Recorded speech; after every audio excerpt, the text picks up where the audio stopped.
ಪ್ರೀತಿಗೆ ಬದುಕಿರುವೆನು ನಾನು. ಕಥೆ ಕಥೆ ಹೇಳು, ಶಾಂತಿ ಕ್ರಾಂತಿಯ ಕಥೆ ಹೇಳು. ದೊಡ್ಡೋರ ಕಥೆ ಬೇಡ, ನಮ್ಮಂತ ಮಕ್ಕಳ ಕಥೆ ಹೇಳು.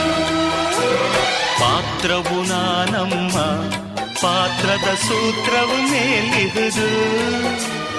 ಕಥೆಗಳ ಮಾಲೀಕ ಈ ಕಥೆಯನ್ನು ಬರೆಯುತ್ತ ಮೇಲಿಹ